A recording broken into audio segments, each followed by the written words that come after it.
Tu dois remettre de l'ordre dans ta vie. Et tout commence par une décision. Peut-être qu'aujourd'hui les choses te semblent désorganisées. Tu as l'impression d'avoir perdu le contrôle, de simplement réagir à ce qui se passe, comme si tes journées étaient dirigées par les circonstances, et non par toi. Mais la vérité, c'est que personne ne fera cela à ta place. Il arrive un moment où il faut se lever, prendre sa place et reprendre les rênes de sa propre vie. Quelle est ta place au sein de ta famille? Quelle est ta valeur dans ton travail, dans tes amitiés, dans le monde?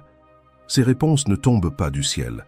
Elles demandent de la présence, de la responsabilité et une direction. Remettre de l'ordre dans sa vie va bien au-delà d'être organisé.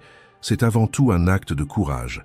C'est assumer, en toute conscience, qui tu es et ce que tu es venu accomplir ici. Et cela demande de l'intention.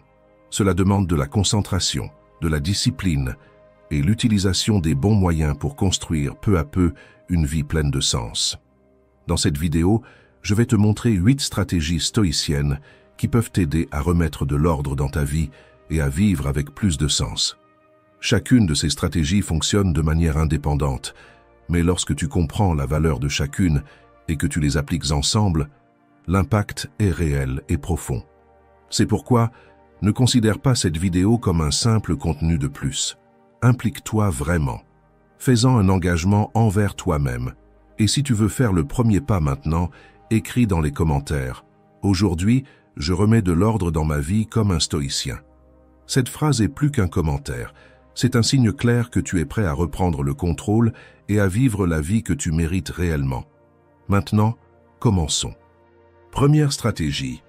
Ne laisse pas l'énergie stagnante.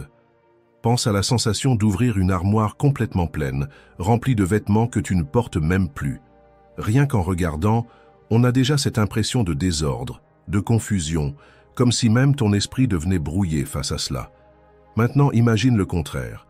Ouvrir cette même armoire et y trouver tout bien rangé, uniquement des pièces que tu utilises vraiment, qui te vont, qui ont du sens. La différence est presque physique. Tu ressens le soulagement, la légèreté, la clarté. Le problème d'accumuler trop de choses, ce n'est pas seulement le manque de place, c'est le poids mental que cette accumulation provoque. Une étude de l'Université de Californie a montré que les personnes vivant dans des environnements désorganisés ont tendance à avoir des niveaux plus élevés de cortisol, l'hormone du stress. Autrement dit, plus tu accumules de choses, plus ton esprit entre dans un état constant d'alerte et d'épuisement. Le philosophe stoïcien Épictète disait « Un homme ne peut perdre que ce qu'il possède ». Et cette phrase révèle une vérité inconfortable. Le problème ne vient pas de la perte en elle-même, mais de l'attachement que nous créons autour de ce que nous possédons. Lorsque tu t'attaches trop à tes affaires, tu te mets à vivre dans une peur constante de les perdre, et cette peur te rend vulnérable, tendu, distrait. Maintenant, réfléchis avec sincérité. Si demain tu perdais la moitié de ce que tu possèdes, ta vie deviendrait-elle vraiment pire, ou aurais-tu simplement moins de bric-à-brac à gérer? Bien souvent, nous ne réalisons pas que ce qui bloque notre esprit, c'est précisément l'excès que nous transportons. Le minimalisme, dans ce sens, ne consiste pas à vivre avec le moins possible, mais à éliminer ce qui ne sert plus, pour faire de la place à ce qui compte vraiment. C'est comme essayer de marcher avec un sac à dos rempli de pierres. Tu peux avancer de quelques pas, mais le poids draine ton énergie et rend tout plus difficile. Quand tu commences à retirer ce qui est superflu, le chemin devient plus léger. Ton esprit s'éclaircit, ton énergie revient, ton attention se tourne vers l'essentiel. Alors n'attends pas le moment idéal, commence maintenant. Prends un sac, ouvre un tiroir, une armoire, et demande-toi « Est-ce que j'ai vraiment besoin de ça ?» Si la réponse est non, ne le garde pas un jour de plus. Donne, vends ou jette. Mais ne retarde pas le soulagement de te libérer de ce qui n'a plus de sens. Chaque fois que tu élimines un excès, tu récupères un morceau de ta paix. Et souviens-toi, tu n'es pas défini par ce que tu possèdes. Ta valeur ne réside pas dans le nombre d'objets que tu as accumulés, mais dans la clarté de qui tu es, dans la légèreté que tu as choisi de vivre. Libère-toi de ce qui pèse et observe comme tout autour de toi commence aussi à mieux respirer. Deuxième stratégie, garantis ta liberté. À un moment donné, tu devras affronter le fait que certaines choses ont plus de contrôle sur toi qu'elles ne le devraient. Et ce n'est pas la peine de faire semblant que ce n'est qu'une distraction inoffensive ou une habitude sans importance. Aussi discipliné que tu sois, il y a toujours quelque chose qui agit comme si c'était aux commandes. Et toi, sans t'en rendre compte, tu finis par obéir. C'est comme conduire une voiture en ligne droite et soudainement, le volant commence à tourner tout seul. Tu essaies de corriger, mais il insiste pour sortir de la trajectoire. C'est ainsi que fonctionnent les dépendances. Elles prennent subtilement le contrôle de tes mains, jusqu'au moment où tu te rends compte que tu ne choisis plus vraiment librement. Et le plus dangereux, c'est que cela ne vient pas toujours de quelque chose de grand ou de scandaleux. Parfois, cela se cache dans le geste automatique de prendre son téléphone sans raison, dans cette envie presque compulsive de manger un dessert après le déjeuner, même sans avoir faim, ou dans l'habitude silencieuse de boire un verre de vin ou une bière chaque soir pour se détendre, jusqu'à ce que tu réalises que tu n'arrives plus à passer une soirée sans cela. Le physicien Richard Feynman a vécu une expérience révélatrice. Un jour ordinaire, entre deux cours, il a ressenti un désir intense pour une boisson. Il n'était pas alcoolique, mais cette impulsion hors de son contrôle a suffi à allumer un signal d'alerte. Il a compris, à ce moment-là, que l'alcool avait plus d'influence sur ses décisions qu'il ne voulait bien l'admettre, et il a décidé d'arrêter. Non pas par obligation, mais par principe. Dwight Eisenhower, ancien président des États-Unis, a vécu quelque chose de similaire. Il fumait 4 paquets de cigarettes par jour. Après une crise cardiaque, son médecin lui a dit qu'il devait arrêter immédiatement. Et sa réponse fut directe. « Je me suis donné l'ordre d'arrêter. » Et il a arrêté. Ce n'est pas parce qu'il est soudainement devenu plus fort ou éclairé, mais parce qu'il a compris qu'il était dirigé par quelque chose d'extérieur. Et cela était incompatible avec la vie qu'il voulait mener. Les stoïciens ont toujours été clairs. La liberté ne réside pas dans le fait de faire ce que l'on veut, mais dans le pouvoir de refuser ce qui ne nous sert plus. Si tu ne peux pas dire non, alors tu n'es pas aux commandes. Et se trompe celui qui pense que cela se limite aux dépendances, comme la cigarette, l'alcool ou les jeux. Très souvent, ce qui vole ta liberté, ce sont les petites concessions quotidiennes, déguisées en routine qui drainent ton énergie, ta clarté et ton autonomie sans que tu t'en aperçoives. C'est pourquoi tu dois t'arrêter et te poser cette question avec honnêteté. De quoi crois-tu avoir besoin pour te sentir bien? Le petit déjeuner sans lequel ta journée ne commence pas? Le téléphone à côté du lit? Le dessert inévitable après le dîner? Maintenant, imagine ce que ce serait de regarder ces choses et de savoir que tu peux les avoir, mais que tu n'en as pas besoin. Voilà la véritable liberté, pouvoir faire, mais ne pas dépendre. L'idée ici n'est pas de tout couper radicalement, mais de commencer à reprendre le contrôle à travers de petits tests. Choisis une habitude qui t'a pris le dessus et fais une expérience pendant 7 jours. Si le café est essentiel, réduis à une demi-tasse. Si ton téléphone te distrait, essaie de le laisser dans une autre pièce pendant la nuit. Si tu perds des heures sur les réseaux, configure une limite de temps. Ce n'est pas une punition, c'est un exercice de pouvoir personnel. Les stoïciens croyaient que la véritable liberté commence par la maîtrise de soi.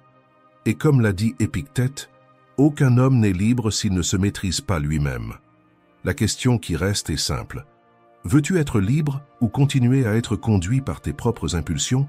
Le choix est devant toi et le contrôle aussi. Troisième stratégie, pratique le pardon. Garder de la rancune, c'est comme tenir un charbon ardent en espérant que l'autre se brûle. Au début, tu crois que tu te protèges, que garder la douleur vive te donne une certaine force ou un sentiment de justice. Mais avec le temps, tu réalises que le seul à être brûlé, c'est toi. À chaque souvenir amer, à chaque pensée de vengeance, c'est comme si tu serrais encore plus fort ce charbon, intensifiant la douleur jusqu'au point où tes mains sont tellement blessées que tu n'arrives même plus à les tenir en paix. Pardonner, ce n'est pas dire que ce qui s'est passé était juste, ni que tu dois accepter à nouveau la présence de cette personne dans ta vie. Pardonner, c'est simplement lâcher ce qui te fait du mal. C'est choisir de se libérer du poids qui t'enchaîne. Comme l'a dit Marc Aurèle, la meilleure vengeance, c'est de ne pas être comme ton ennemi. Quand tu pardonnes, tu ne décharges pas l'autre de sa responsabilité. Tu te libères, en réalité, de la prison émotionnelle que ce ressentiment a créée en toi. Je te dis cela en connaissance de cause, parce que j'ai vécu cette expérience. Il y a plusieurs années, j'ai eu un profond désaccord avec quelqu'un que je considérais comme un membre de la famille. je me suis senti trahi, et cette blessure me rongeait de l'intérieur. Pendant longtemps, j'ai nourri ce ressentiment comme s'il s'agissait d'un bouclier, jusqu'au jour où j'ai compris qu'il ne faisait que m'éloigner de la paix que je cherchais tant. Un jour, j'ai décidé d'écrire à cette personne. J'ai présenté mes excuses pour ce que j'avais pu faire de mal, et j'ai essayé d'ouvrir un espace pour une conversation sincère.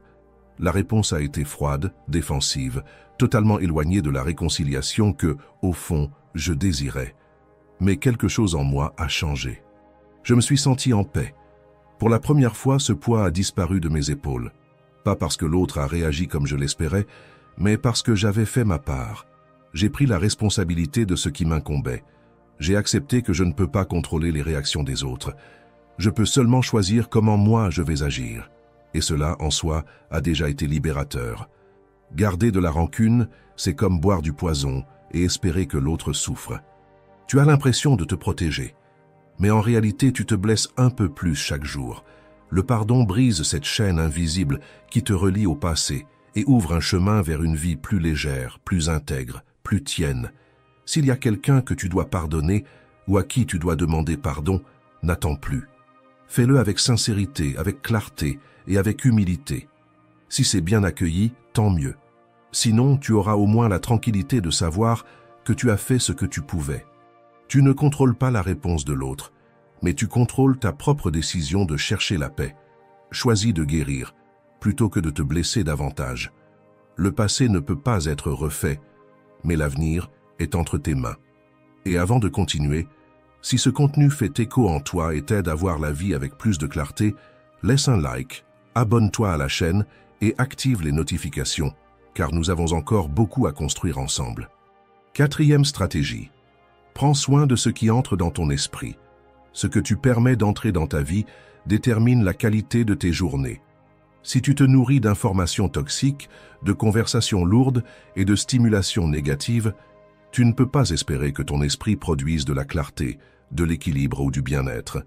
C'est comme essayer de remplir un verre d'eau pure et y laisser tomber quelques gouttes de boue. La saleté peut sembler insignifiante, mais elle suffit déjà à tout contaminer. La vérité, c'est que beaucoup d'entre nous permettent ce type de contamination tous les jours. Ce que tu consommes, les profils que tu suis, les groupes auxquels tu participes, les conversations que tu entretiens, tout cela constitue le contenu de ton esprit et petit à petit influence ta manière de penser, de ressentir et de réagir. Si tu vis entouré de négativité, de drames, de bruit constant, ton esprit va inévitablement reproduire ce même schéma. Marc Aurèle l'avait déjà signalé, « Si tu te mêles aux imbéciles, ne t'attends pas à ce que la sagesse reste en toi. » Et il avait raison. Fréquenter des personnes qui passent leur temps à se plaindre, à colporter des ragots, à cultiver le chaos, c'est comme essayer de maintenir un bateau à flot pendant que quelqu'un insiste pour percer des trous dans la coque. Peu importe à quel point tu rames, l'eau finira par entrer et l'embarcation coulera. Pense aux dernières fois où tu es resté à faire défiler ton fil d'actualité, à regarder des vidéos polémiques ou à lire des commentaires toxiques. Est-ce que cela t'a apporté plus de légèreté? Ou est-ce que cela t'a laissé plus agité, plus anxieux, plus vidé? Combien de fois as-tu terminé de regarder les informations en te sentant mieux informé? Ou es-tu reparti avec de la colère, de l'indignation, de la peur face à l'avenir? Cela ne veut pas dire que tu dois te déconnecter du monde ou t'isoler des gens, mais il est essentiel d'être intentionnel quant à ce que tu laisses entrer. Si quelqu'un ne te contacte que pour se plaindre, pourquoi réponds-tu encore? Si un groupe ne fait que répandre des critiques et du découragement, pourquoi y es-tu encore? Si un profil ne partage que la vie des autres de manière superficielle, pourquoi le suis-tu encore? Prendre soin de ce qui entre dans ton esprit est un acte de responsabilité. Si quelque chose t'épuise émotionnellement, ferme cette porte. Tu n'as pas besoin de te justifier. Tu ne dois pas te sentir coupable de protéger ta propre paix. Essaie pendant une semaine. Mets en sourdine les profils qui te font te sentir moins bien. Quitte les groupes qui ne t'apportent rien. Réduis le temps passé à consommer des nouvelles qui ne font que propager la peur. Et utilise ce temps pour toi, pour faire quelque chose qui te nourrit, qui te connecte à la personne que tu veux devenir. La qualité de ta vie s'améliore au moment même où tu décides de prendre soin de ce qui nourrit ton esprit. Parce que le principe est simple. Si tu laisses entrer des déchets, tu produiras des déchets. Mais l'inverse est aussi vrai. Quand tu t'entoures de bonnes influences, ton esprit répond avec plus de clarté, tes décisions s'améliorent et ton énergie change. Le filtre est entre tes mains, et le pouvoir aussi. 5e stratégie, commence à dire plus souvent non. Dehors, tout semble exiger ton attention. Email, messages, tâches, réseaux sociaux. Et au milieu de tout cela, tes rêves finissent par être remis à plus tard. Pas parce que tu t'en fiches, mais parce que ton esprit est fatigué. La journée commence à peine et tu as déjà l'impression d'être en retard. Cela paraît moderne, mais ce chaos existait déjà à l'époque des stoïciens. Eux aussi faisaient en face à des journées bien remplies, des obligations sociales et une pression constante. Le problème n'a jamais été de faire trop de choses. Le vrai problème, c'est de ne pas savoir ce qui compte vraiment. Marc Aurèle disait « Si tu veux la tranquillité, demande-toi, est-ce essentiel ?» La plupart de ce que nous faisons ne l'est pas. Quand tu commences à éliminer ce qui est superflu, ce qui a de la valeur devient plus clair. C'est pourquoi le premier pas n'est pas de faire plus, c'est de faire moins. Il ne s'agit pas seulement de réduire les tâches, mais aussi de libérer l'espace mental qui est occupé par des obligations, des attentes et des engagements qui drainent ton énergie. As-tu vraiment besoin d'accepter cette invitation alors que tu sais déjà qu'elle va t'épuiser?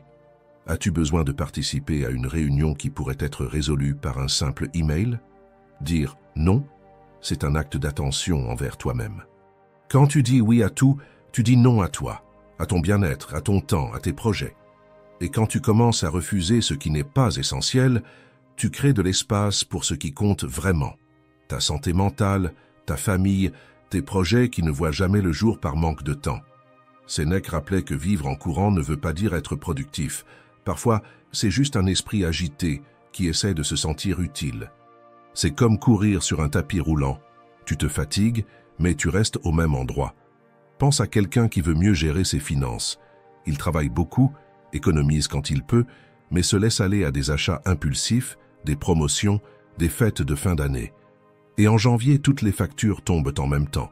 Fournitures scolaires, assurance santé, charges de copropriété. Et le salaire disparaît. Le problème, ce n'est pas seulement l'argent. C'est l'absence de priorité. Tu n'as pas besoin de gagner plus. Tu dois dépenser moins pour ce qui n'est pas essentiel. Tu dois apprendre à dire non. As-tu vraiment besoin d'un nouveau téléphone?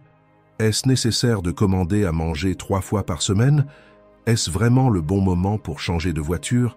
Quand tu commences à couper ce qui est superflu, l'essentiel apparaît.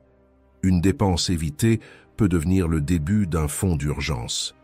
Cela peut être l'argent qui manquait pour une formation capable de transformer ton avenir. Apprendre à dire non est un signe de maturité et tu n'as pas besoin de te justifier. Un simple « non, merci » suffit.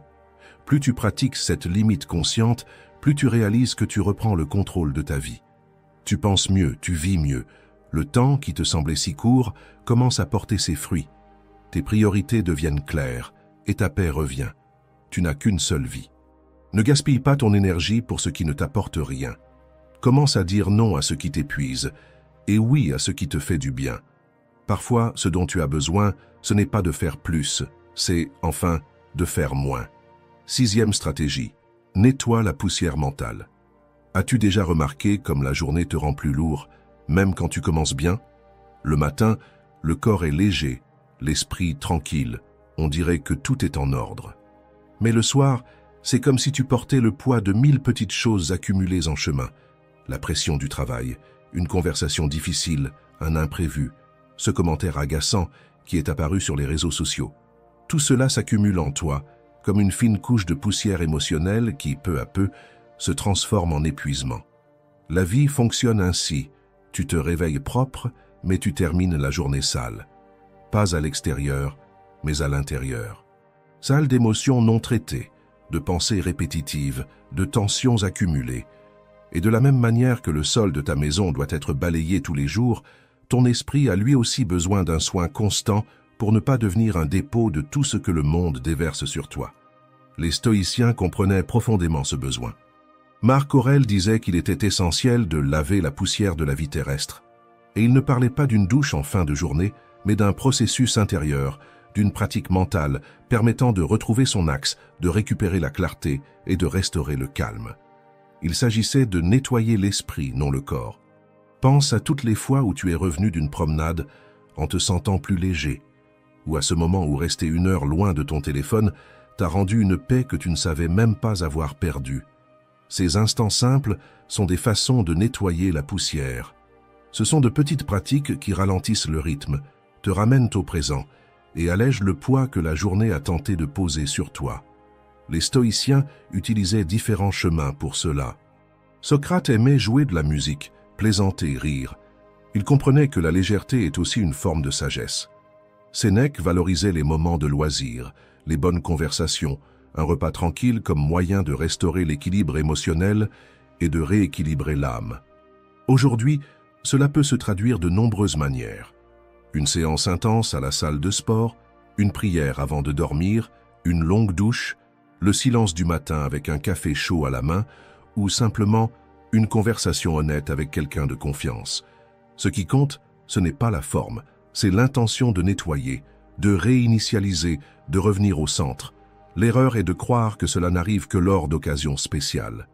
Comme si le soulagement ne pouvait être ressenti qu'en vacances, dans une retraite spirituelle, ou dans les montagnes d'un lieu lointain.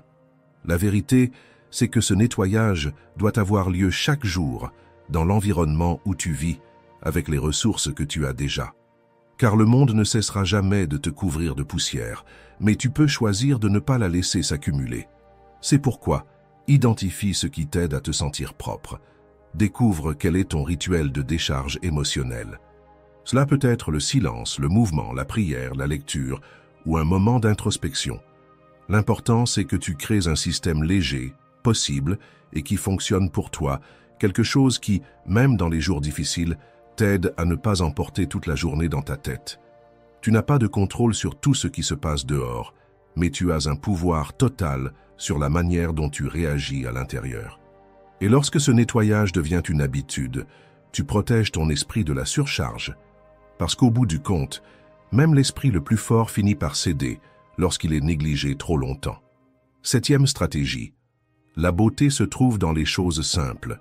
Tu sais, cette légèreté qui vient après une douche chaude ou une promenade sans se presser, ce n'est pas seulement le corps qui se détend, c'est l'esprit qui respire.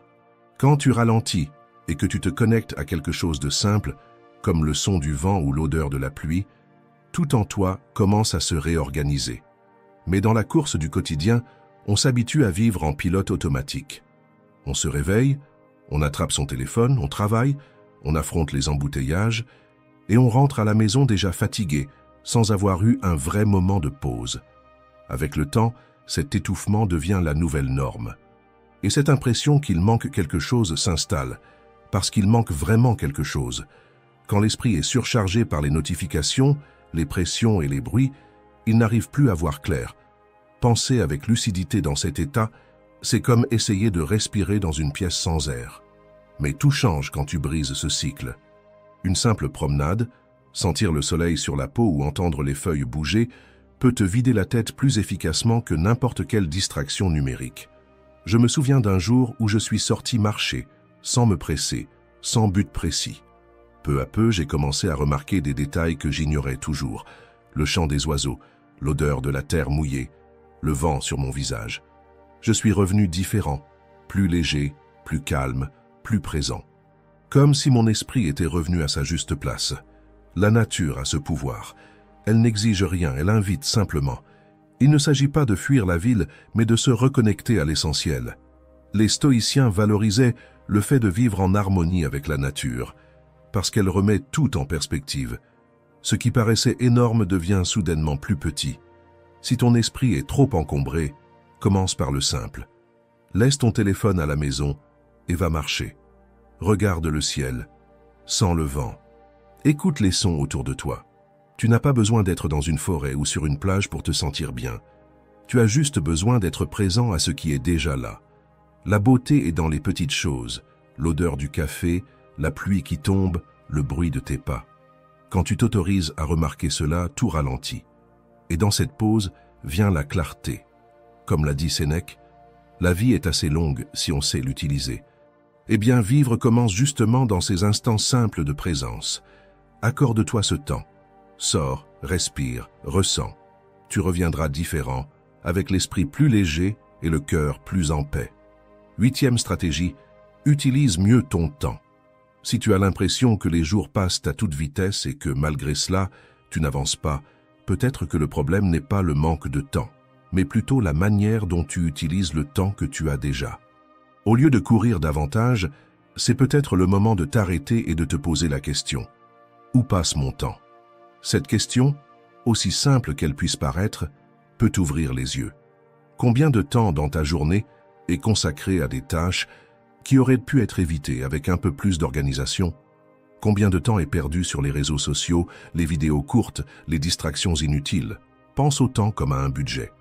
Si tu ne fais pas attention à la façon dont tu le dépenses, il disparaît tout simplement. Avec une différence, l'argent, tu peux le récupérer. Le temps, non. Sénèque disait déjà, « Ce n'est pas que nous ayons peu de temps, mais que nous en perdons beaucoup. » Le problème ne vient pas des heures disponibles, mais des choix que nous faisons, presque toujours de manière automatique. Tu as sûrement déjà vécu cela. Tu prends ton téléphone juste pour répondre à un message et sans t'en rendre compte, tu as perdu presque 1 heure. Ou bien tu t'occupes d'une tâche simple et tu reviens chargé de distractions. Ces petites fuites absorbent ton énergie et ta vie sans que tu t'en rendes compte. La solution? Fais un audit de ton temps. Choisis un jour pour observer où vont tes heures. Note tout, même les pauses entre 2 tâches. En voyant cela clairement, tu réaliseras combien de temps tu perds dans des choses qui ne comptent pas. Tu veux aller plus loin? Fais le test de la valeur. Avant de commencer quoi que ce soit, demande-toi. Si je n'avais plus qu'1 mois à vivre, est-ce que je passerais mon temps à faire ça? Si la réponse est non, il est peut-être temps de repenser ce choix. Être occupé, ce n'est pas la même chose qu'être productif. Souvent, nous faisons seulement passer le temps, en courant sur un tapis roulant sans avancer. Et cela génère de la fatigue, mais pas de résultat.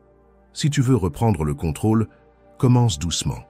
Consacre 15 minutes à la fin de ta journée pour revoir comment tu as utilisé ton temps.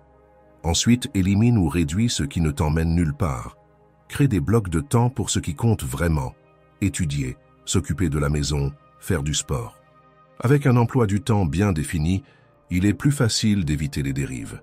Le temps est ton bien le plus précieux, et si tu ne t'en occupes pas, il sera rempli par n'importe quoi, sauf par ce qui compte vraiment.